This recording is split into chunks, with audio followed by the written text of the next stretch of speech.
Hai, aku Devi dan di video kali ini aku akan membacakan salah satu cerpen dari buku Lukisan Neraka karyanya Ryonosuke Akutagawa. Yuk langsung aja. Dewa Agni 1. Di sebuah kota di Shanghai, Cina, di lantai 2 sebuah rumah yang pada siang hari pun suram, seorang nenek India yang wajahnya kelihatan jahat sedang berbincang penuh antusias dengan seorang Amerika yang sepertinya pedagang. Sebenarnya kali ini saya datang ke sini untuk minta diramal oleh nenek. Sambil berkata demikian, orang Amerika itu menyalakan rokok linting barunya. Meramal? Untuk waktu yang cukup lama saya putuskan untuk tidak meramal lagi. Sambil tertawa seolah-olah melecehkan, si nenek menatap tajam wajah lawannya. Karena akhir-akhir ini meski saya sudah meramalkan, banyak orang yang tidak membalas kemurahan hati saya dengan semestinya. Kalau saya pasti akan berterima kasih. Tanpa ragu-ragu, si orang Amerika menyodorkan selembar cek sebesar $300 kepada si nenek. Untuk kali ini ambil dulu ini. Nanti kalau ramalan nenek tepat, akan saya kasih lagi. Begitu melihat cek $300, serta-merta saja sikap si nenek menjadi ramah. Kalau sebagian ini, saya merasa kasihan juga kepada Anda.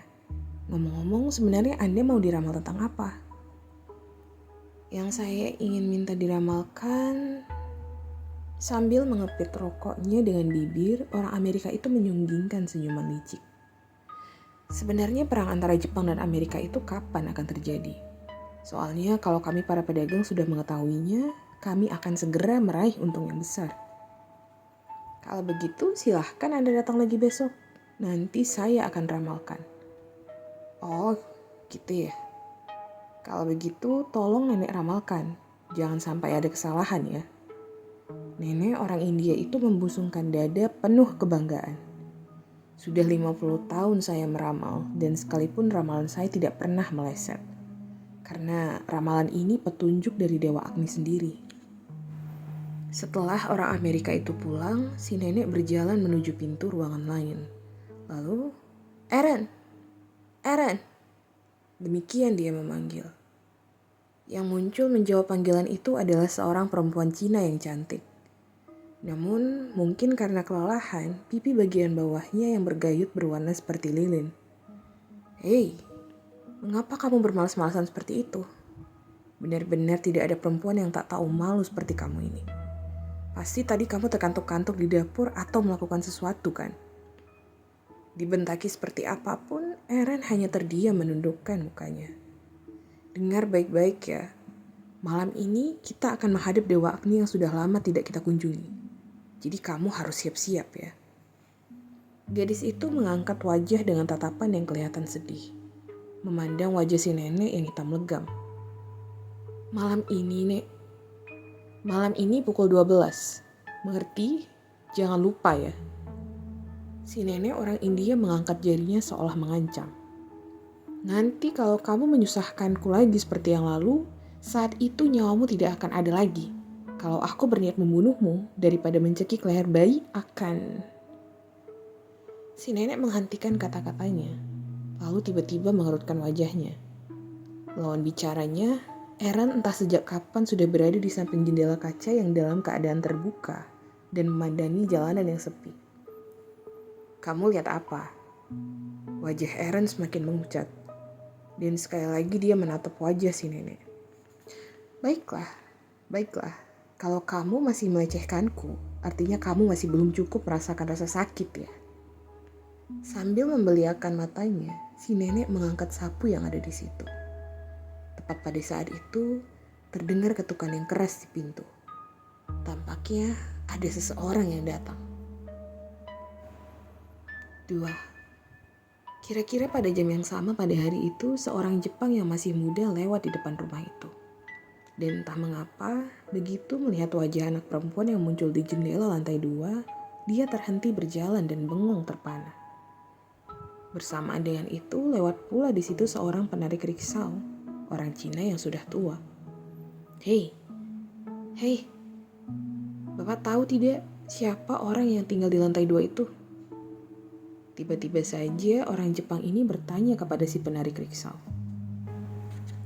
Sambil tetap memegang galah penarik, si penarik riksau menengadah ke lantai 2 yang tinggi. Di situ, kalau di situ tinggal seorang nenek India yang entah siapa namanya. Jawabnya menyebalkan dan dia bermaksud segera meninggalkan tempat itu. Tunggu dulu. Lalu si nenek itu usahanya apa? Dia peramal. Tapi menurut kabar angin tetangga-tetangganya, dia menggunakan ilmu hitam.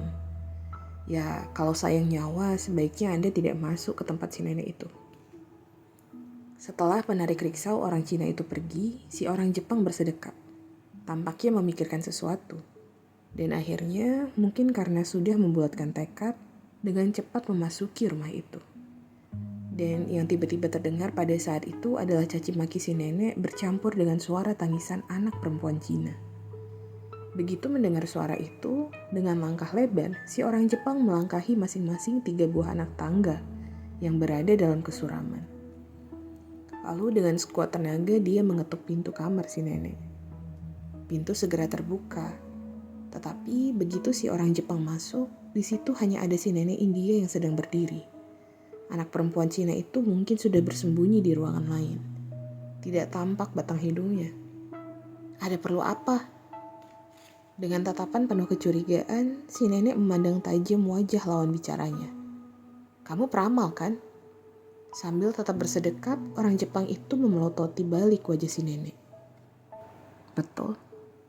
Kalau begitu kamu tidak perlu menanyakan apa keperluanku kan? Aku juga datang ke sini untuk minta diramal olehmu. Apa yang harus saya ramal? Si nenek semakin terlihat curiga, terus-menerus memperhatikan tindak tanduk orang Jepang itu. Putri majikanku, sejak musim semi tahun lalu tidak diketahui keberadaannya. Aku ingin kamu meramal hal ini.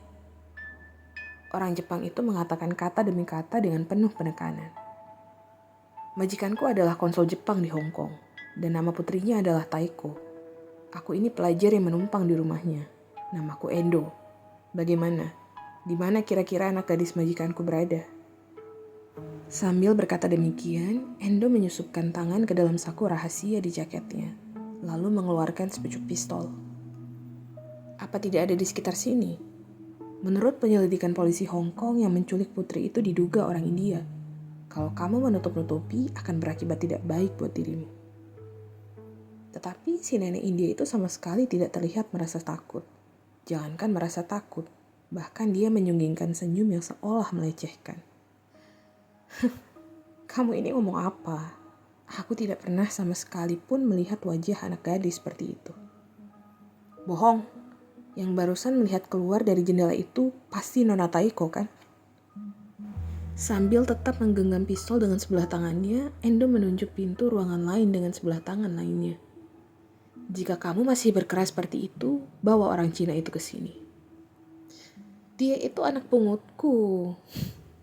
Sama seperti tadi, dengan seolah melecehkan, si nenek cengar-cengir sendirian. Anak pungut atau bukan, dengan sekali lihat bisa diketahui. Kalau kamu tidak mau membawanya ke sini, aku akan ke sana melihatnya. Begitu Endo akan melangkahkan kakinya ke ruangan itu, dengan cepat si nenek India berdiri menghalangi di depan pintu. Ini rumahku. Aku tidak mau rumahku dimasuki orang yang tidak aku kenal sepertimu. Inggir, kalau tidak akan kutembak mati. Endo mengangkat pistolnya. Tidak, dia berniat mengangkatnya. Tetapi pada saat itu si nenek mengeluarkan teriakan seperti suara burung gagak. Dan seolah terkena aliran listrik, pistol itu terjatuh dari tangan Endo. Keberanian Endo mendadak surut. Untuk beberapa saat, dia menebarkan pandangan ke sekeliling. Tampak merasa aneh, tapi segera membangkitkan lagi keberaniannya. Dasar tukang sihir, makinya. Kemudian menerjang si nenek bagaikan harimau. Namun si nenek pun berani juga. Begitu menghindar, ia mengambil sapu yang ada di situ. Lalu ke arah wajah Endo yang berusaha menangkapnya, ia menyapukan debu di lantai. Dan tiba-tiba saja debu-debu itu berubah menjadi percikan api. Membakar mulut, mata, dan bagian-bagian lain di wajah Endo. Akhirnya Endo tidak tahan lagi. Dan sambil dikejar-kejar angin puting beliung percikan api, Seolah menggelinding, dia melarikan diri keluar.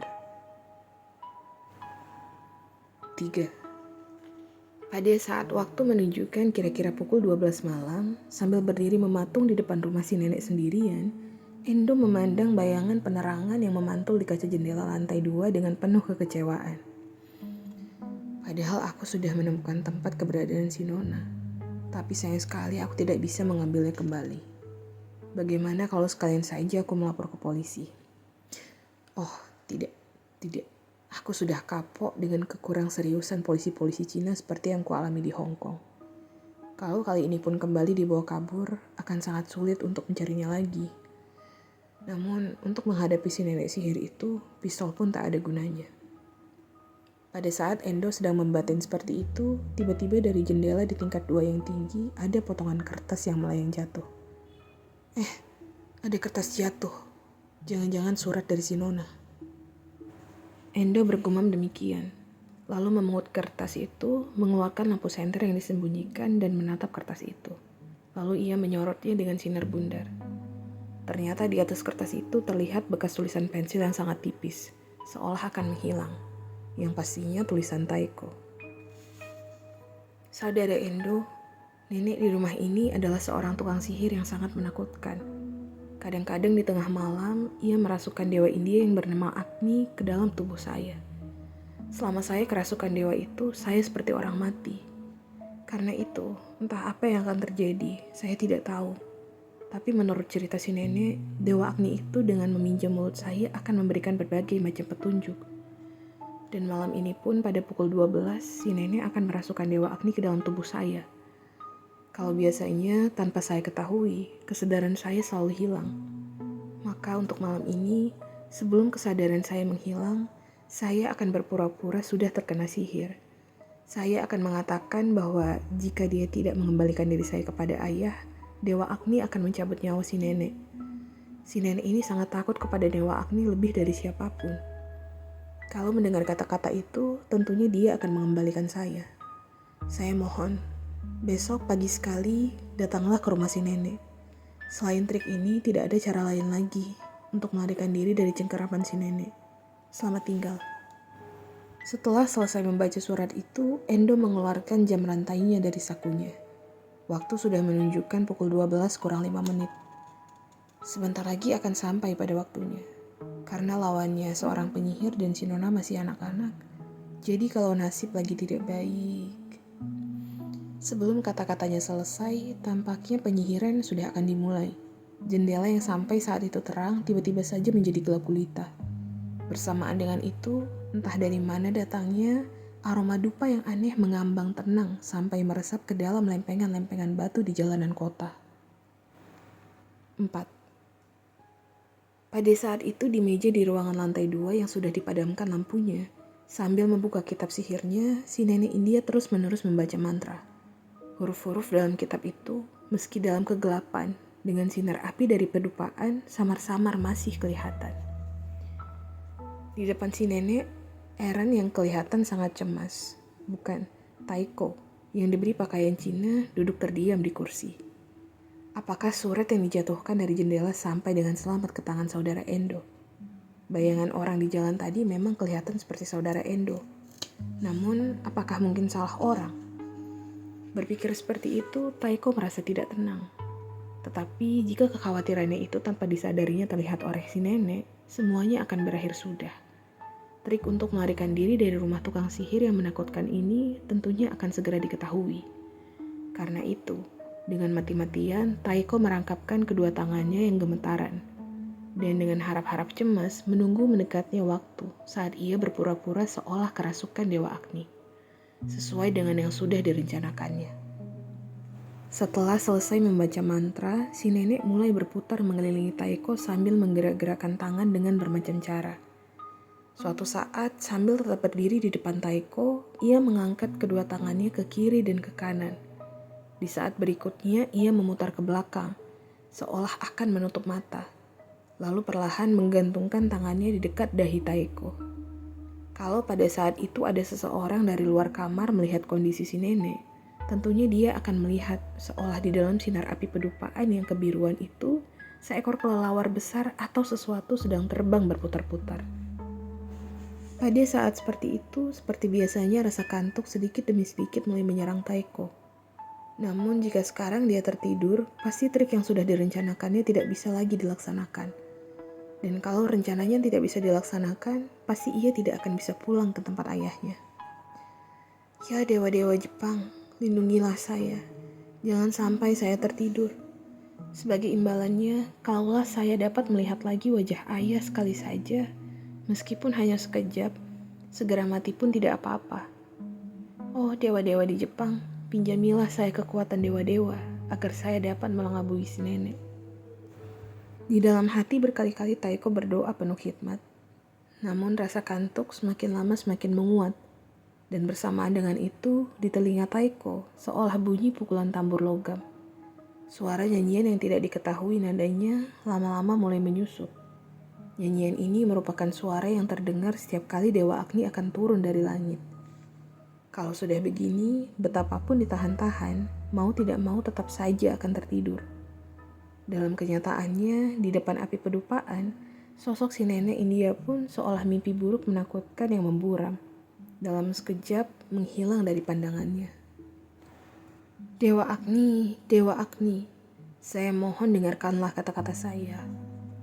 Akhirnya pada saat si tukang sihir itu berbicara dengan suara serak sambil tetap bersujud di lantai, Taeko sambil tetap duduk di kursi seolah tidak tahu apakah dirinya sudah mati atau masih hidup, entah sejak kapan sudah tertidur dengan pulasnya.